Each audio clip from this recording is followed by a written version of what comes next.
പടികൾ ഇറങ്ങി വരുന്ന ആ രൂപം കണ്ട നിമിഷം നിഖിലിൻ്റെ ശ്വാസം ഒരു നിമിഷം നിലച്ചുപോയി. അവൻ്റെ കണ്ണുകൾ വിശ്വസിക്കാനാവാതെ വിടർന്നു. ഹൃദയം നെഞ്ചിനുള്ളിൽ അതിവേഗത്തിൽ മിടിക്കാൻ തുടങ്ങി. ജനനി അവൻ്റെ ചുണ്ടുകൾ അറിയാതെ മന്ത്രിച്ചു. അതേസമയം തല ഉയർത്തി മുന്നിലേക്ക് നോക്കിയ ജനനിയും സോഫയിലിരിക്കുന്ന ആളെ കണ്ടതും പിടിയുടെ നടുവിൽ തന്നെ നിശ്ചലമായി. അവളുടെ കണ്ണുകൾ അത്ഭുതത്തോടെ വികസിച്ചു. നിഖിലേട്ടൻ. ആ പേരും ചുണ്ടുകളിൽ നിന്ന് അറിയാതെ പുറത്തു വന്നു. ആ നിമിഷം ഇരുവരുടെയും കണ്ണുകളിൽ ഒരേ സമയം അതിശയവും ആശ്വാസവും വിശ്വസിക്കാനാകാത്ത സന്തോഷവും മിന്നിമറഞ്ഞു. ജനു, വാ മോളെ. ജനനിയുടെ അമ്മയുടെ ശബ്ദമാണ് ഇരുവരെയും തിരികെ യാഥാർത്ഥ്യത്തിലേക്ക് കൊണ്ടുവന്നത്. ജനനി മെല്ലെ പടികളിറങ്ങി. പക്ഷേ അവളുടെ കണ്ണുകൾ ഒരു നിമിഷം പോലും നിഖിലിൽ നിന്ന് മാറിയില്ല. നിഖിലിൻ്റെ അവസ്ഥയും മറിച്ചായിരുന്നില്ല. ഇതുവരെ മനസ്സിൽ കിടന്നിരുന്ന എല്ലാ ചോദ്യങ്ങൾക്കും ഒരൊറ്റ നിമിഷം കൊണ്ട് ഉത്തരം കിട്ടിയിരിക്കുന്നു.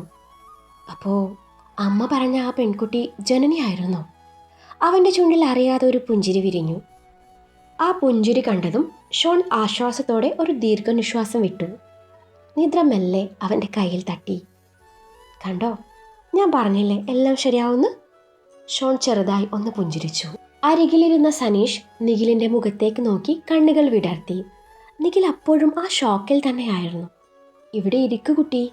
സരോജിനിയമ്മ ജനനിയെ നിഖിലിന് എതിർവശത്തുള്ള സോഫയിലിരുത്തി. അവൾ പതിയെ ഇരുന്നു. ഇരുവരും പരസ്പരം നോക്കാതിരിക്കാൻ ശ്രമിച്ചെങ്കിലും ഓരോ നിമിഷവും കണ്ണുകൾ അറിയാതെ തമ്മിലേക്ക് പോയിക്കൊണ്ടിരുന്നു. അത് ശ്രദ്ധിച്ച അബി ചുണ്ട് കടിച്ചു ചിരിച്ചു. അവൾ നിദ്രയെ നോക്കി കണ്ണിറുക്കി.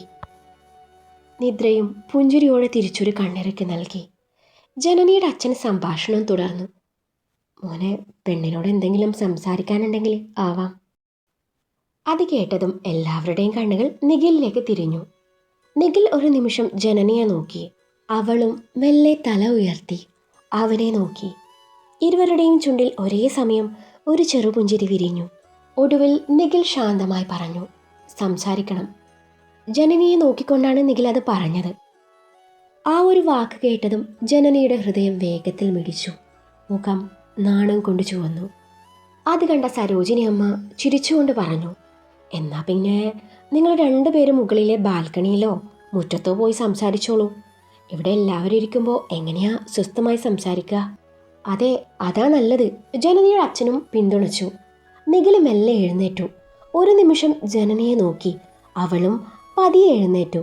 രണ്ടുപേരും ഒരുമിച്ച് ബാൽക്കണിയിലേക്ക് നടന്നു. ബാൽക്കണിയിലേക്കുള്ള ആ ഇടനാഴിയിലൂടെ ഇരുവരും പതിയെ നടന്നു. ഇരുവരും ഒന്നും സംസാരിച്ചില്ല. എന്നാൽ ആ നിശബ്ദത പോലും അവർക്കിടയിൽ ഒരുപാട് കാര്യങ്ങൾ പറഞ്ഞുകൊണ്ടിരുന്നു. ബാൽക്കണിയിലെത്തിയതും മെല്ലെ വീശിയ കാറ്റ് ജനനിയുടെ മുടിയിഴകളെ മുഖത്തേക്ക് പാറിച്ചിട്ടു. അവളത് ചെവിക്ക് പിന്നിലേക്ക് ഒതുക്കിക്കൊണ്ട് താഴെയുള്ള പൂന്തോട്ടത്തിലേക്ക് നോക്കി നിന്നു. അതേസമയം നിഖിൽ അവളെ തന്നെ നോക്കുകയായിരുന്നു. കുറച്ച് നിമിഷങ്ങൾ ആരും ഒന്നും പറഞ്ഞില്ല. ഇരുവരുടെയും ഇടയിൽ മൗനം മാത്രമായിരുന്നു. അവസാനം നിഖിലാണ് ആ നിശബ്ദത ഭേദിച്ചത്. എന്നെ ഇങ്ങനെ ഞെട്ടിക്കേണ്ടിയിരുന്നില്ല കേട്ടോ. നിഖിലിൻ്റെ പറച്ചിൽ കേട്ട് ജനനി അവനെ നോക്കി. ഞാനോ? എനിക്കാണെങ്കിൽ ഇവിടെ വരുന്നത് വരെ പെണ്ണ് കാണാൻ വരുന്ന ആളെക്കുറിച്ച് ഒരു ധാരണ പോലും ഉണ്ടായിരുന്നില്ല. എൻ്റെയും അവസ്ഥ അത് തന്നെയായിരുന്നു. ഒരു നിമിഷം ഇരുവരും പരസ്പരം നോക്കി നിന്നു. ശേഷം നിഖിലിൻ്റെ മുഖം അല്പം ഗൗരവത്തിലായി. ജനനി, ഒരു കാര്യം ചോദിച്ചോട്ടെ? നിഖിലിൻ്റെ ചോദ്യം കേട്ടതും അവളൊന്ന് മൂളി. അന്ന് ഞാൻ പറഞ്ഞ വാക്കുകൾ കേട്ട് നിനക്ക് വിഷമായിരുന്നോ? ജനനിയുടെ പുഞ്ചിരി പതിയെ മങ്ങി.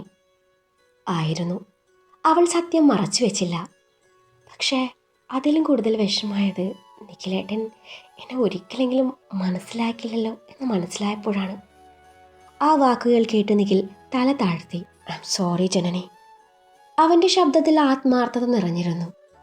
ജനനി, അന്ന് എൻ്റെ മനസ്സാകെ കുഴഞ്ഞ അവസ്ഥയിലായിരുന്നു. അതുകൊണ്ടാണ് നിന്നെ വേദനിപ്പിക്കുന്ന രീതിയിൽ സംസാരിച്ചത്. സത്യം എന്താണെന്ന് എനിക്കറിയില്ലായിരുന്നു. ജനനി മെല്ലെ പുഞ്ചിരിച്ചു. ഈ സോറി ഞാൻ അന്നേ സ്വീകരിച്ചതാണ്. നിഖിൽ അത്ഭുതത്തോടെ അവളെ നോക്കി. ജനനി, ഞാൻ... നിഖിലിന് അന്നേരം വാക്കുകൾ കിട്ടിയില്ല. കാരണം നിഖിലേട്ടൻ്റെ കണ്ണുകളിൽ എനിക്കൊരിക്കലും വെറുപ്പ് കണ്ടിട്ടില്ല. ആശയക്കുഴപ്പവും പേടിയും മാത്രമേ കണ്ടിട്ടുള്ളൂ. അവൻ്റെ ആ മറുപടി കേട്ടപ്പോൾ നിഖിലിൻ്റെ കണ്ണുകളിൽ തിളക്കം വിരിഞ്ഞു. അവൻ ഒരു ദീർഘനിശ്വാസം വിട്ടു. ജനനി, നീ എന്നെ ഇത്രത്തോളം മനസ്സിലാക്കിയിരുന്നല്ലേ? ജനനി ചിരിച്ചുകൊണ്ട് തലയാട്ടി. കാരണം ഞാൻ സ്നേഹിച്ചത് നിഖിലേട്ടൻ്റെ വാക്കുകളെയല്ല, ആ മനസ്സിനെയായിരുന്നു. ആ വാക്കുകൾ നിഖിലിൻ്റെ ഹൃദയത്തിൽ ആഴത്തിൽ പതിഞ്ഞു. അവൻ പതിയെ അവളുടെ അടുത്തേക്ക് ഒരു ചുവടുകൂടി വന്നു. എന്നാ ഇനി എൻ്റെ മനസ്സിലുള്ളത് ഞാൻ തുറന്നു പറയട്ടെ.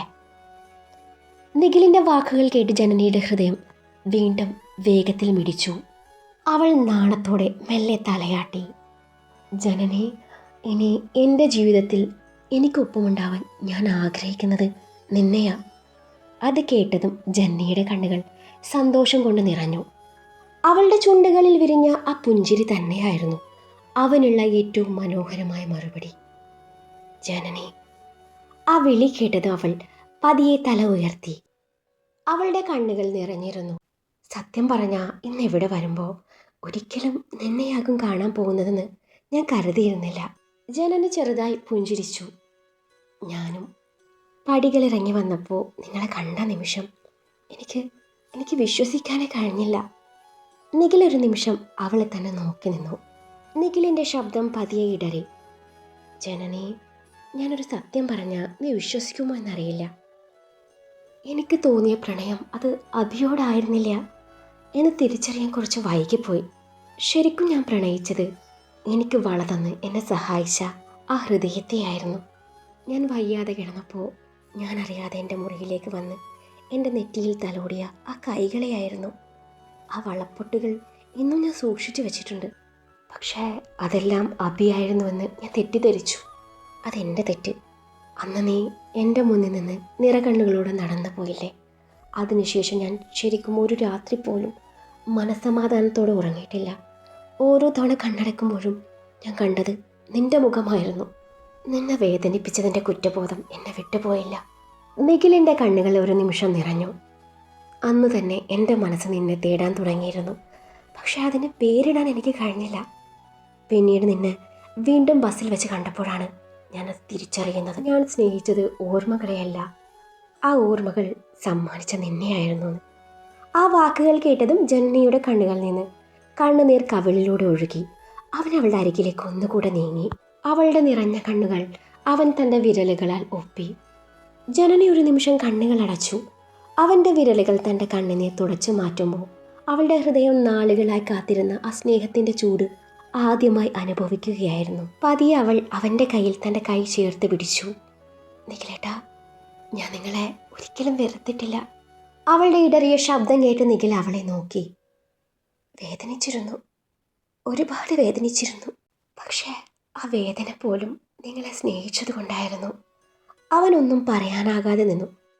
നിങ്ങൾ അബിയെ സ്നേഹിക്കുന്നു എന്ന് വിശ്വസിച്ച നിമിഷം എൻ്റെ പ്രണയത്തിന് ഒരു അവസരമില്ലെന്ന് കരുതി. അതുകൊണ്ടാണ് ഞാൻ എല്ലാം മനസ്സിലൊതുക്കിയത്. അവളുടെ ശബ്ദം വിറച്ചു. പക്ഷേ എല്ലാ രാത്രിയിലും ഞാൻ പ്രാർത്ഥിച്ചിരുന്നു, ഒരിക്കലെങ്കിലും എൻ്റെ പ്രണയം നിങ്ങൾ അറിയണമെന്ന്. നിഖിലിൻ്റെ കണ്ണുകളിൽ വീണ്ടും കണ്ണുനീർ നിറഞ്ഞു. ജനനി, എന്നോട് ക്ഷമിക്കുമോ? അവൾ പുഞ്ചിരിച്ചുകൊണ്ട് തലയാട്ടി. അതിനു മാത്രം തെറ്റൊന്നും നിങ്ങൾ ചെയ്തിട്ടില്ല. കാരണം സ്നേഹത്തിൽ തെറ്റിദ്ധാരണകൾ സംഭവിക്കും. പക്ഷേ സ്നേഹം സത്യമായ അത് എത്ര വൈകിയാലും സ്വന്തം വഴിയിലേക്ക് തന്നെ തിരിച്ചു വരും. ആ വാക്കുകൾ കേട്ട നിഖിലിന് സ്വയം നിയന്ത്രിക്കാനായില്ല. അവൻ പതിയെ ജനനിയെ തൻ്റെ നെഞ്ചിലേക്ക് ചേർത്ത് പിടിച്ചു. ഒരു നിമിഷം ജനനിയും അവൻ്റെ നെഞ്ചിലേക്ക് മുഖം ചേർത്ത് കണ്ണുകൾ അടച്ചു. ആ ആലിംഗനത്തിൽ ദിവസങ്ങളായുള്ള തെറ്റിദ്ധാരണകളും വേദനകളും കാത്തിരിപ്പുകളും എല്ലാം അലിഞ്ഞു പോയിരുന്നു. ചുറ്റും വീശിയ കാറ്റുപോലും അവരുടെ പുതിയ തുടക്കത്തിന് സാക്ഷിയായി നിശബ്ദമായി നിന്നു. ഐ ലവ് യു ജനനി. അവൻ്റെ ഹൃദയമിടിപ്പിനൊപ്പം ചേർന്ന ആ സ്വരം കേട്ട് അവളുടെ ചുണ്ടുകളിൽ വീണ്ടും ഒരു പുഞ്ചിരി വിരിഞ്ഞു. അവൾ പതിയെ തല ഉയർത്തി അവൻ്റെ കണ്ണുകളിലേക്ക് നോക്കി. ഈ വാക്കൊന്ന് കേൾക്കാൻ എത്ര നാളെ ഞാൻ കൊതിക്കുന്നതോ. ഐ ലവ് യു ടു നിഖിലേട്ടാ. ഇരുവർക്കും സംസാരിച്ചു കഴിഞ്ഞില്ലേ ആവോ?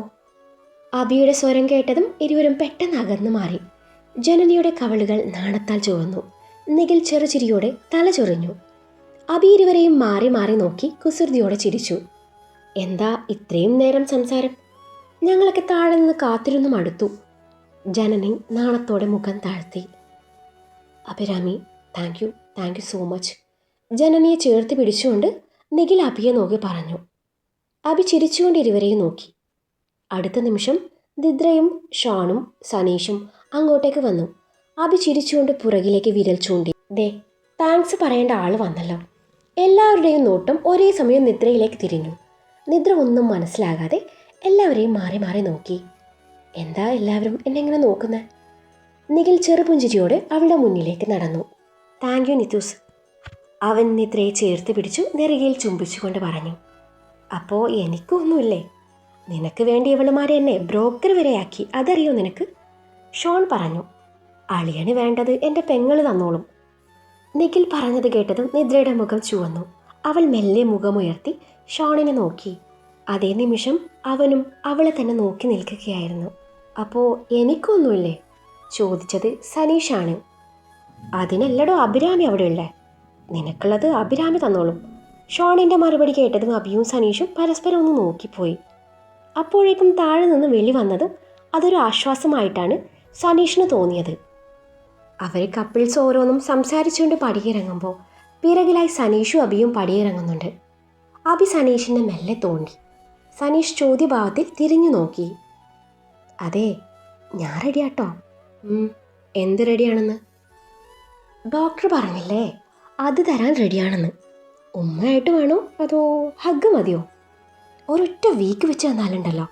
അബിയുടെ പറച്ചിൽ കേട്ടതും സനീഷ് അവളെ ദഹിപ്പിച്ചു നോക്കി കൃത്രിമ ദേഷ്യത്തോടെ അവൾക്ക് നേരെ കയ്യോങ്ങി. അത് കണ്ട അബി ചിരിച്ചുകൊണ്ട് മുഖം വെട്ടിച്ചു പിന്നിലേക്ക് മാറാൻ ശ്രമിച്ചു. പക്ഷെ അടുത്ത നിമിഷം അവളുടെ കാൽ വഴുതി. അബി വീഴാൻ പോയ അവളെ സനീഷ് ഒറ്റ നിമിഷം കൊണ്ട് അരയിൽ ചുറ്റി പിടിച്ച് തന്നിലേക്ക് വലിച്ചു. ഇരുവരുടെയും കണ്ണുകൾ തമ്മിലുടക്കി. ഭയം കൊണ്ട് അബിയുടെ ശ്വാസം വേഗത്തിലായിരുന്നു. സനീഷിൻ്റെ കൈകൾ ഇപ്പോഴും അവളുടെ അരയിൽ മുറുകെ പിടിച്ചിരിക്കുകയായിരുന്നു. ഒരു നിമിഷം സമയം പോലും നിശ്ചലമായതുപോലെ തോന്നി. അബിയുടെ മുഖത്തേക്ക് പാറി വീണ മുടിയിഴകൾ കാറ്റിൽ മെല്ലെ ഇളകി. അവളുടെ വിടർന്ന കണ്ണുകളിൽ തെളിഞ്ഞ ഭയവും നാണവും ഒരുപോലെ സനീഷിൻ്റെ മനസ്സിനെ സ്പർശിച്ചു. വീട് എല്ലാവരും നോക്കുന്നുണ്ട്, അവൾ ശബ്ദം താഴ്ത്തി പറഞ്ഞു. സനീഷ് ചുറ്റും ഒന്നു നോക്കി. ശരിക്കും എല്ലാവരുടെ കണ്ണുകൾ അവരിലായിരുന്നു. നിദ്രയും ജനനിയും അബിയെ തന്നെ നോക്കുന്നുണ്ട്. നിദ്ര അബിയെ നോക്കി കണ്ണിറക്കി. താഴെ സെറ്റിയിലിരിക്കുന്ന സരു ഇരുവരെയും മാറി മാറി നോക്കുന്നുണ്ടായിരുന്നു. എല്ലാവരും സെറ്റിയിൽ വന്നിരുന്നു. ചായയും പലഹാരമൊക്കെയും കഴിച്ചു. വാക്കുറപ്പിക്കലും കഴിഞ്ഞു. എല്ലാവരും അവിടെ നിന്ന് മടങ്ങി. ദിവസങ്ങൾ ഓരോന്നായി കടന്നുപോയി. അതിനിടയിൽ നിഖിലിൻ്റെയും ജനനിയുടെയും വിവാഹ നിശ്ചയം വളരെ സന്തോഷത്തോടെ നടന്നു. നിദ്രയ്ക്കും നിധിക്കും ഫൈനൽ എക്സാം വരാനുള്ളതിനാൽ വിവാഹം പരീക്ഷകൾ കഴിഞ്ഞ് നടത്താമെന്ന് എല്ലാവരും ചേർന്ന് തീരുമാനിച്ചു. ഇനി 2 മാസം കൂടി മാത്രമായിരുന്നു പരീക്ഷയ്ക്ക് ബാക്കിയുണ്ടായിരുന്നത്. നിദ്രയ്ക്ക് മികച്ച മാർക്ക് നേടിക്കൊടുക്കണമെന്ന ഉറച്ച തീരുമാനത്തിലായിരുന്നു ഷോൺ. അതിനായി വീട്ടിൽ തന്നെ ഒരു ട്യൂഷൻ ടീച്ചറെ ഏർപ്പാടാക്കി. കോളേജ് കഴിഞ്ഞ് വീട്ടിലെത്തിയ വൈകുന്നേരം 7 മണിവരെ ട്യൂഷൻ. അവധി ദിവസങ്ങളിൽ രാവിലെ മുതൽ ഉച്ചവരെയും ക്ലാസ്സുകൾ. ഇതെല്ലാം കണ്ട് സാർ അടുക്കളയിൽ നിന്നുകൊണ്ട് ഓരോന്ന് പിറുപിറുക്കുമായിരുന്നു. അവൾ പഠിച്ചിട്ടിപ്പോൾ IAS ആവാൻ പോവല്ലേ എന്ന് സ്വയം പിറുപിറുത്ത് സാറ മുഖം ചുളിച്ചുവെങ്കിലും ആ പരാതി ഷോണിൻ്റെ മുന്നിൽ പറയാൻ അവർക്ക് ധൈര്യം ഉണ്ടായിരുന്നില്ല. പഠനത്തിൻ്റെ കാര്യത്തിൽ ഷോൺ എത്രത്തോളം കർക്കശക്കാരനാണെന്ന് അവർക്കറിയാമായിരുന്നു. അങ്ങനെ ദിവസങ്ങൾ വീണ്ടും മുന്നോട്ട് പോയി. അവിടെ നിന്ന് 1 മാസം കഴിഞ്ഞപ്പോഴാണ് എല്ലാവരെയും സന്തോഷത്തിലാഴ്ത്തി ആ വാർത്ത എത്തിയത്. ലിയ ഗർഭിണിയായിരിക്കുന്നു. ആ വാർത്ത അറിഞ്ഞ നിമിഷം തന്നെ എല്ലാവരുടെയും സന്തോഷത്തിന് അതിരുകളില്ലായിരുന്നു. വീട്ടിലുള്ള എല്ലാവരും ആ സന്തോഷം സ്വന്തമാക്കിയപ്പോൾ ഏറ്റവും കൂടുതൽ സന്തോഷിച്ചത് ഡാനിയലായിരുന്നു. മുൻപത്തേക്കാൾ കൂടുതൽ ലിയയെ സ്നേഹം കൊണ്ട് പൊതിഞ്ഞിരിക്കുകയാണ് സാറ. ലിയയ്ക്ക് എന്ത് കഴിക്കണമെന്ന് ചോദിച്ചാൽ അതെല്ലാം ഉണ്ടാക്കി കൊടുക്കും. സമയത്തിന് ഭക്ഷണം കഴിച്ചില്ലെങ്കിൽ പിന്നെ നിർബന്ധിച്ചിരുത്തി ഓരോ ഉരുളയും വായിൽ വെച്ച് കൊടുക്കും. ലിയയ്ക്ക് ചെറിയൊരു ക്ഷീണം തോന്നിയാൽ പോലും സാറയുടെ നെറ്റിയിൽ ആശങ്ക നിറയും. എല്ലാവരും ആ സന്തോഷത്തിൽ മുഴുകിയിരിക്കുമ്പോൾ മറ്റൊരു ചോദ്യം ഇടയ്ക്കിടെ നിദ്രയുടെ കാതുകളിലും എത്തി തുടങ്ങി. നിദ്രേ, നിനക്ക് വിശേഷമൊന്നുമില്ലേ? ഓരോ തവണയും ആ ചോദ്യം കേൾക്കുമ്പോൾ നിദ്രയുടെ ചുണ്ടുകളിൽ ഒരു ചെറിയ പുഞ്ചിരി മാത്രം വിരിയും. ആ പുഞ്ചിരിക്കുള്ളിൽ എന്താണ് ഒളിഞ്ഞിരിക്കുന്നതെന്ന് അവളൊഴികെ മറ്റാർക്കും അറിയില്ലായിരുന്നു. അന്നും പതിവ് പോലെ നിദ്ര കോളേജിൽ നിന്ന് വന്നതായിരുന്നു.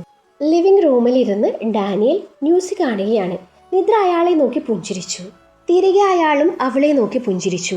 അവളോട് അന്നത്തെ വിശേഷങ്ങളൊക്കെയും തിരക്കി. നിദ്ര വേഷം മാറാനായി മുറിയിലേക്ക് ചെന്നു. ഡാനിയൽ അവിടെ നിന്ന് എഴുന്നേറ്റ് ഹാളിലേക്ക് ചെന്നപ്പോഴും സാറ ലിയയെ കഴിപ്പിക്കുകയാണ്. അവരെ നോക്കിക്കൊണ്ട് ഡാനിയൽ അടുക്കളയിലേക്ക് നടന്നു. ലിയയ്ക്ക് വേണ്ടി ഉണ്ടാക്കിയ സ്പെഷ്യൽ ഫുഡിൻ്റെ പാത്രം തുറന്നു നോക്കി. അതിലൊന്നും ബാക്കിയില്ലെന്ന് കണ്ടതും അയാൾ അടച്ചു വെച്ച് തിരികെ ഹാളിലേക്ക് നടന്നു. ഡാനിയൽ വന്നതും ലിയ കയ്യും വാഴയും കഴുകി തൻ്റെ മുറിയിലേക്ക് നടന്നു. അതെന്താ സാറ കുറച്ച് നിദ്രമോൾക്ക് കൂടി ബാക്കി വെക്കാഞ്ഞത്?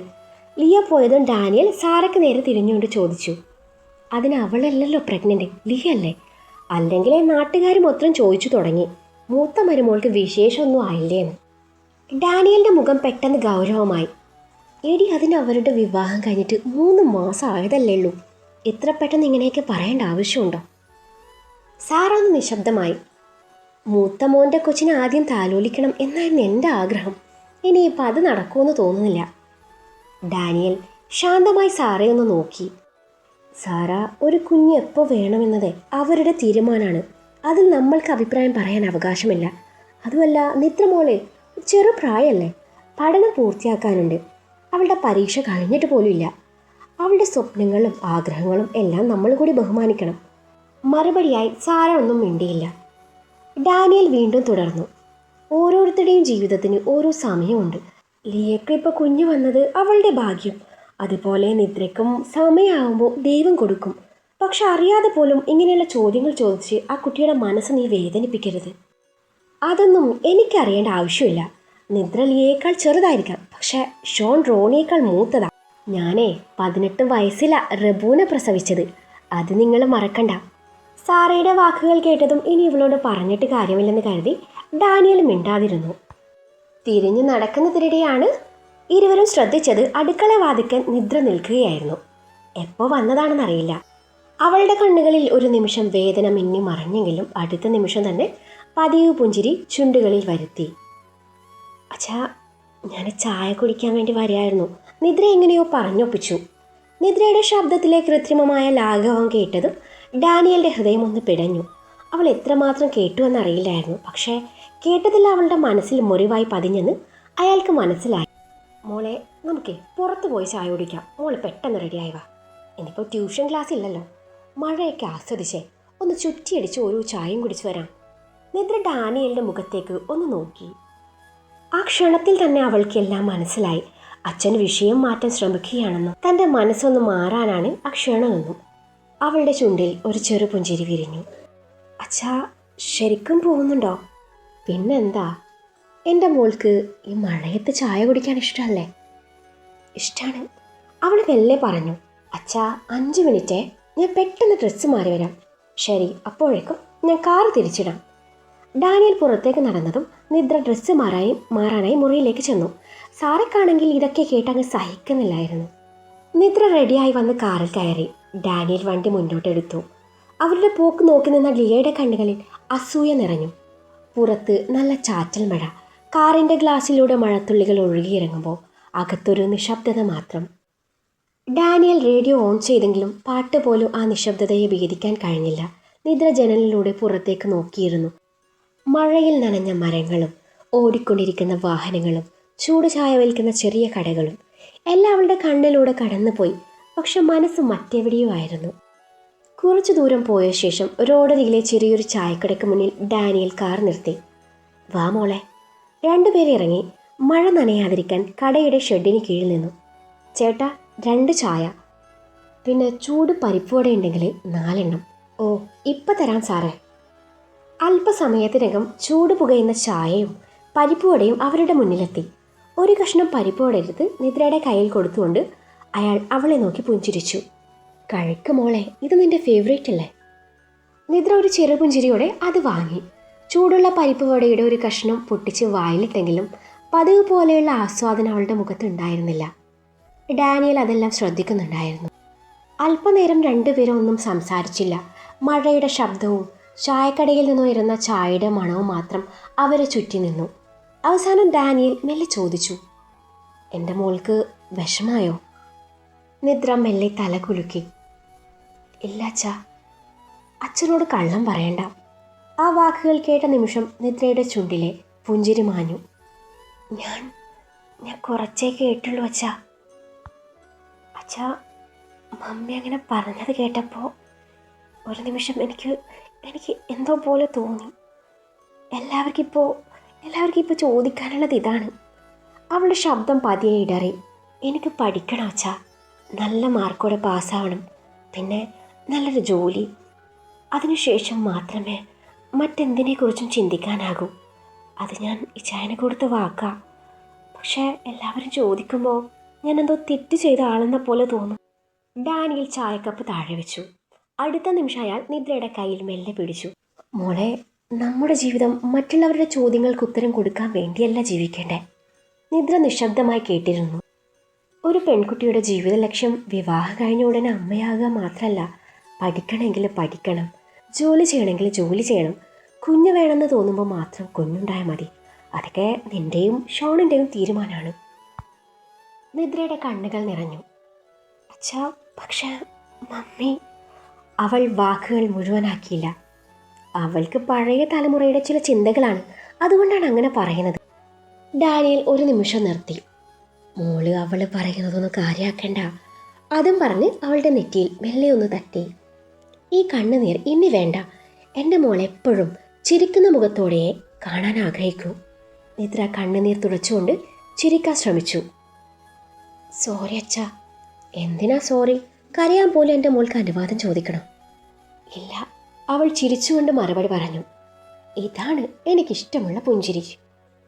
അയാൾ വീണ്ടും ഒരു പരിപ്പ് വട എടുത്ത് അവളുടെ കയ്യിൽ കൊടുത്തു. ഇത് കഴിക്ക്, അല്ലെങ്കിൽ തണുത്തു പോവും. അച്ഛനും കഴിക്ക്, ഞാനും കഴിക്കുന്നുണ്ട്.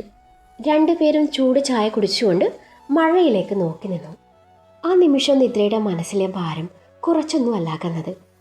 അച്ഛൻ തൻ്റെ കൂടെയുണ്ടെന്ന ഉറപ്പ് മാത്രം മതി. ലോകം മുഴുവനും ചോദ്യം ചെയ്താലും താൻ ഒറ്റയ്ക്കില്ലെന്ന് അവൾക്ക് തോന്നി.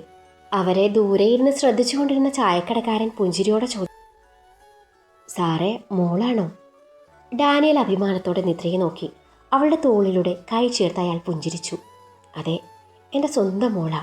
അത് പറയുമ്പോൾ അദ്ദേഹത്തിൻ്റെ ശബ്ദത്തിൽ നിറഞ്ഞത് അഭിമാനമായിരുന്നു, സ്നേഹമായിരുന്നു. ചായക്കടക്കാരൻ നിദ്രയെ നോക്കി പുഞ്ചിരിച്ചു. കണ്ടപ്പോഴേ തോന്നി, അച്ഛനും മോളും തമ്മിലുള്ള സ്നേഹം കണ്ടാൽ തന്നെ മനസ്സിലാകും. ദൈവം എന്നും ഈ സന്തോഷം നിലനിർത്തട്ടെ. ഡാനിയൽ നന്ദിയോടെ തലയാട്ടി. നിദ്രയുടെ കണ്ണുകൾ വീണ്ടും നനഞ്ഞു. എന്നാൽ ഇത്തവണ അത് വിഷമത്തിൻ്റെ കണ്ണുനീരായിരുന്നില്ല, ഹൃദയം നിറഞ്ഞ സന്തോഷത്തിൻ്റെ ആയിരുന്നു.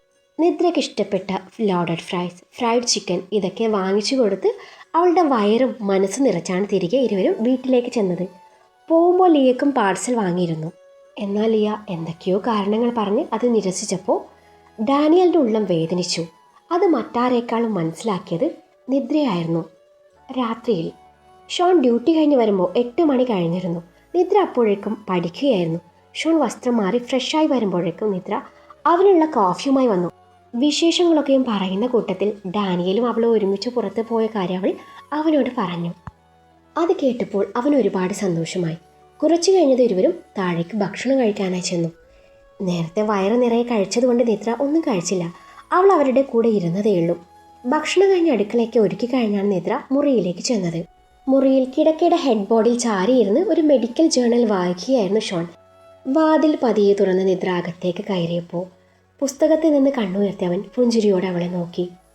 എല്ലാ ജോലിയും കഴിഞ്ഞോ? അവൻ ചോദിച്ചു. കഴിഞ്ഞു, മമ്മിയെ കുറച്ച് സഹായിച്ചു, അതുകൊണ്ടാ വൈകിയേ. നിദ്ര ചെറുപുഞ്ചിരിയോടെ മറുപടി പറഞ്ഞു. ഇങ്ങോട്ട് വാ. ഷോൺ കൈ നീട്ടിയപ്പോൾ നിദ്ര അവൻ്റെ അടുത്ത് ചെന്നിരുന്നു. അവളുടെ കൈ തൻ്റെ കൈകളിൽ ചേർത്ത് പിടിച്ചവൻ സ്നേഹത്തോടെ ചോദിച്ചു, ഇന്ന് പപ്പയോടൊപ്പം പോയ യാത്ര എങ്ങനെയുണ്ടായിരുന്നു? നിദ്രയുടെ മുഖം ഒന്ന് തെളിഞ്ഞു. ശരിക്കും എൻജോയ് ചെയ്തു. ഒരുപാട് സംസാരിച്ചു. എനിക്കിഷ്ടപ്പെട്ട സ്ഥലങ്ങളിലേക്ക് കൊണ്ടുപോയി, പിന്നെ ഇഷ്ടപ്പെട്ടതൊക്കെ വാങ്ങിത്തന്നു. ശരിക്കും ഒരു കുഞ്ഞിനെ പോലെ എന്നെ നോക്കിക്കൊണ്ടിരുന്നു. അവളത് പറയുമ്പോൾ കണ്ണുകളിൽ നിറഞ്ഞ സന്തോഷം കണ്ട ഷോണിൻ്റെ ചുണ്ടിലും ഒരു പുഞ്ചിരി വിരിഞ്ഞു. ഷോൺ അവളുടെ മുഖത്തേക്ക് കുറച്ചു നേരം നോക്കിയിരുന്നു. ആ സന്തോഷം കാണുമ്പോൾ അവൻ്റെയും മനസ്സ് നിറഞ്ഞു. അതാ ഞാൻ എപ്പോഴും പറയുന്നത്, പപ്പ നിന്നെ എന്തുമാത്രം സ്നേഹിക്കുന്നുണ്ടെന്ന് അവൻ മൃദുവായി പറഞ്ഞു. നിദ്ര പുഞ്ചിരിച്ചുകൊണ്ട് തല കുലുക്കി. അതെ, ഇന്ന് മുഴുവൻ സമയവും എനിക്ക് തോന്നിയതേ എൻ്റെ കൂടെയുള്ളതേ എൻ്റെ മരിച്ചുപോയ അച്ഛനാണെന്നാ. ഞാൻ വീണ്ടും കുഞ്ഞായതുപോലെയായിരുന്നു. അച്ഛൻ്റെ കൂടെ നടക്കുമ്പോഴും സംസാരിക്കുമ്പോഴും ഞാൻ എൻ്റെ അച്ഛൻ്റെ മാത്രം നിത്തുവായി പോയി. എനിക്കറിയില്ല ഇച്ചായ, ആ പഴയൊരു സുരക്ഷിതത്വം, ഒരു സമാധാനം എല്ലാം എനിക്ക് തിരിച്ചു കിട്ടിയതുപോലെ. ഷോൺ അവളുടെ നെറ്റിയിലേക്ക് വീണ മുടിയിഴകൾ പതിയെ ഒതുക്കി വെച്ചു. ഞങ്ങളുടെ പപ്പയുടെ രൂപമുണ്ടെന്നേ ഉള്ളൂ, അതിപ്പോഴും നിൻ്റെ അച്ഛൻ തന്നെയാ. നിന്റെ സ്വന്തം അച്ഛൻ. നീ പറയുന്ന പോലെ നിന്റെ അച്ഛൻ്റെ ഹൃദയമല്ലേ പപ്പയുടെ ഉള്ളിൽ കിടക്കുന്നത്. അപ്പോൾ പിന്നെ ഈ മോളെ ഇങ്ങനെ ചേർത്ത് പിടിക്കാതിരിക്കാനാവില്ലല്ലോ. അന്നേരം നിദ്രയുടെ കണ്ണുകൾ ഒന്നുകൂടെ വിടർന്നു. ഷോൺ അവളുടെ മുഖം തൻ്റെ കൈക്കുമ്പിളിൽ കോരിയെടുത്ത് അവളുടെ നെറുകിൽ മൃദുവായി ചുംബിച്ചു. ഈ സന്തോഷം എന്നും നിന്റെ മുഖത്ത് കാണണം, അതാണ് എനിക്ക് വേണ്ടത്. നിദ്ര അവൻ്റെ തോളിലേക്ക് ചാഞ്ഞു. ഇരുവർക്കിടയിൽ നിശബ്ദത നിറഞ്ഞു. നിദ്ര അവൻ്റെ മടിയിൽ കിടന്നു. ഷോൺ തൻ്റെ വായന തുടർന്നുകൊണ്ട് അവളുടെ മുടിയിൽ തലോടിക്കൊണ്ടിരുന്നു. ഇച്ചായ, എനിക്ക് കുഞ്ഞു വാവ വേണം. അവളുടെ പറച്ചിലിൽ ഒരു നിമിഷം ഷോൺ ഞെട്ടിയെങ്കിലും അത് പുറത്ത് പ്രകടിപ്പിച്ചില്ല. സമയാവട്ടെ, ഷോൺ തൻ്റെ വായന തുടർന്നുകൊണ്ട് മറുപടി പറഞ്ഞു. ആ സമയം എപ്പോൾ ആവും അത് പറ. കുറച്ചധികം സമയം പിടിക്കും, അവൻ മറുപടി പറഞ്ഞു. പറ്റില്ല, എനിക്ക് പെട്ടെന്ന് വേണം. നിദ്ര പറഞ്ഞത് കേട്ടപ്പോൾ ഷോണിന് ചിരിയാണ് വന്നത്. എന്താ എൻ്റെ പെണ്ണിന് ഇപ്പം ഇങ്ങനെ തോന്നാൻ? അവൻ വായന നിർത്തി അവളിലേക്ക് നോട്ടം പായിച്ചു. ഇച്ചായ, എലിയൊക്കെ വിശേഷമായത് പിന്നെ എല്ലാവരും എന്നോട് ചോദിക്കുക വിശേഷമൊന്നും ആയില്ലേ എന്ന്. അവൻ്റെ കൈയെടുത്ത് തൻ്റെ വയറിൽ വെച്ചുകൊണ്ട് അവൾ പറഞ്ഞു. ആയില്ലെന്ന് പറയണം, അവൻ കൂസാതെ പറഞ്ഞു. ഇച്ചായ, അവൾ ചിണുങ്ങിക്കൊണ്ട് അവൻ്റെ മടിയിൽ നിന്നും എഴുന്നേറ്റു. ഷോൺ അവളുടെ മുഖത്തേക്ക് നോക്കി. ആ വാക്കുകളിൽ പരിഭവത്തേക്കാൾ കൂടുതൽ ഒരു ചെറിയ വിഷമമുണ്ടായിരുന്നു. ഇച്ചായ, ഞാനാണല്ലോ ഇവിടുത്തെ മൂത്ത മരുമകൾ. എല്ലാവരും ആദ്യം എന്നോടാ ചോദിക്കുന്നത്. ഓരോ തവണയും വിശേഷമൊന്നും ആയില്ലേ എന്ന് ചോദിക്കുമ്പോഴേ എന്തോ മനസ്സിനൊരു വിഷമം. നിദ്രയുടെ ശബ്ദം പതിയെ ഇടറി. ഷോൺ ജേണൽ അടച്ചു വെച്ച് പൂർണ്ണമായി അവൾക്ക് നേരെ തിരിഞ്ഞിരുന്നു. അവളുടെ കൈകൾ തൻ്റെ കൈകളിൽ ചേർത്ത് പിടിച്ചു. നിത്തു, മറ്റുള്ളവർ ചോദിക്കുന്നത് കൊണ്ട് നമ്മുടെ ജീവിതത്തിലെ തീരുമാനങ്ങൾ മാറരുത്. അവൾ നിശബ്ദമായി അവൻ്റെ കണ്ണുകളിലേക്ക് നോക്കി. കുഞ്ഞ് എന്നത് എല്ലാവരുടെയും ചോദ്യത്തിന് മറുപടി കൊടുക്കാൻ വേണ്ടിയല്ല, അത് നമ്മുടെ ജീവിതത്തിലേക്ക് വരേണ്ട ഏറ്റവും വലിയ അനുഗ്രഹമാണ്. അതിന് ശരിയായ സമയവും സാഹചര്യവും വേണം. ഇനിയിപ്പോൾ ആരെങ്കിലും ചോദിച്ചാൽ നീ അവരെ എൻ്റെ അടുത്ത് പറഞ്ഞു വിട്ടാൽ മതി. അവർക്കുള്ള മറുപടി ഞാൻ കൊടുത്തോളാം. നിദ്ര പതിയെ തല താഴ്ത്തി. പക്ഷേ എനിക്കും കൊതിയുണ്ട് ചായ. ഷോൺ ഒരു നിമിഷം മിണ്ടിയില്ല. അവളുടെ താടിയിൽ വിരൽ വെച്ച് മുഖമുയർത്തി. ആ കൊതി എനിക്കുണ്ട് പെണ്ണെ. അത് കേട്ടപ്പോൾ അവൾ അത്ഭുതത്തോടെ അവനെ നോക്കി. നിന്നൊരു അമ്മയായി കാണാൻ എനിക്കൊരുപാട് ആഗ്രഹമുണ്ട്. നമ്മുടെ കുഞ്ഞിനെ വീട്ടിലാകെ ഓടി നടക്കുന്നതും പപ്പ എന്നെ വിളിക്കുന്നതൊക്കെ ഞാൻ പലപ്പോഴും മനസ്സിൽ കാണാറുണ്ട്. നിദ്രയുടെ കണ്ണുകൾ സന്തോഷത്തിൽ തിളങ്ങി. പിന്നെ എന്തായിച്ചായ? പക്ഷേ അവൻ അത്രയും പറഞ്ഞ് അവളുടെ നെറ്റിയിൽ മൃദുവായി ചുംബിച്ചു. നീ ഇപ്പോൾ പഠിക്കുകയാണ്. പഠിച്ച് നല്ലൊരു ജോലി നേടണം. ഇല്ലെങ്കിൽ നീ വീട്ടിൽ അടുക്കളയിൽ ഒതുങ്ങി പോകുന്നെത്തു. അത് ഞാൻ ആഗ്രഹിക്കുന്നില്ല.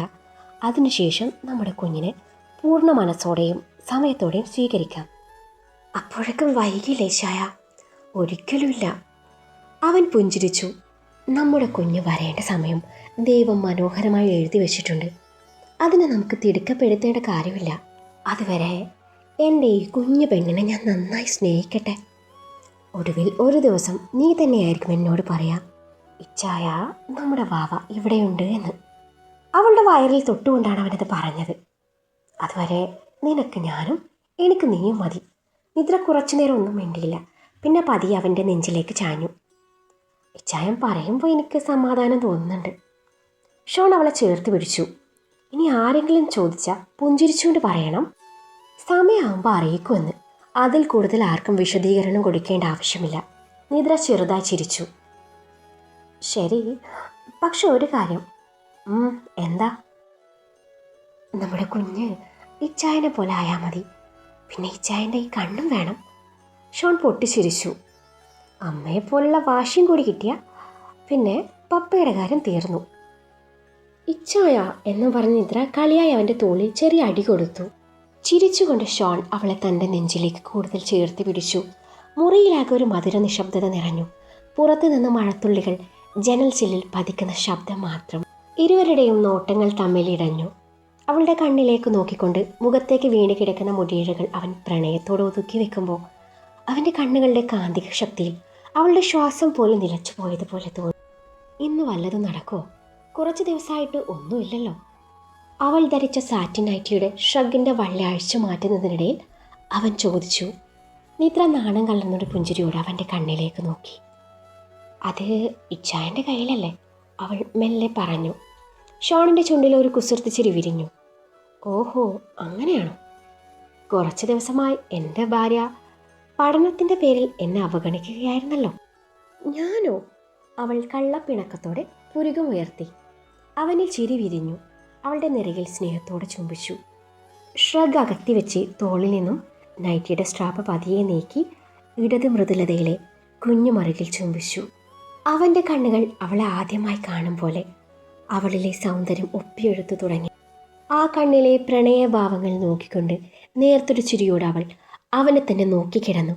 സ്ട്രാപ്പ് പിന്നെയും താഴ്ന്നു തുടങ്ങി.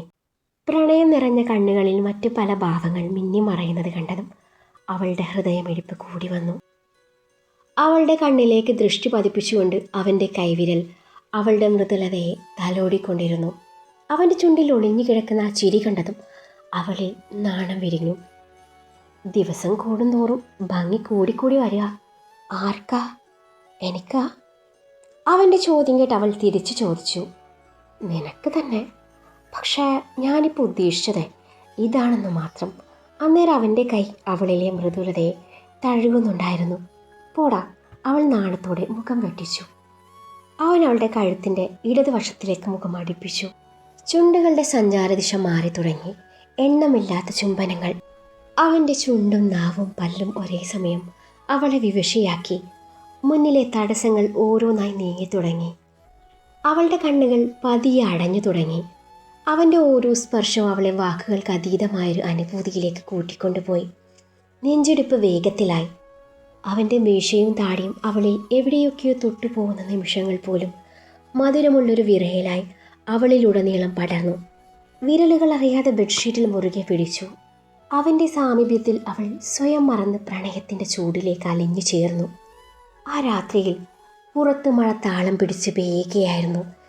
ജനൽ ചില്ലിലൂടെ ഒഴുകിയിറങ്ങുന്ന മഴത്തുള്ളികൾ മുറിക്കുള്ളിലെ പ്രണയ നിമിഷങ്ങൾക്കൊരു മധുര സംഗീതമായി മാറി. അതേസമയം ആകാശത്തിൻ്റെ അനന്ത വിശാലതയിൽ ഒരു കുഞ്ഞു നക്ഷത്രം നിശബ്ദമായി ഭൂമിയിലേക്ക് നോക്കി നിന്നു. വർഷങ്ങളായി കാത്തിരുന്ന തൻ്റെ വരവ് ഇത്തവണയും നീണ്ടുപോയെന്ന തോന്നലിൽ അതിൻ്റെ പ്രകാശത്തിന് പോലും ഒരു നേർത്ത വിഷാദത്തിൻ്റെ നിറമുണ്ടായിരുന്നു.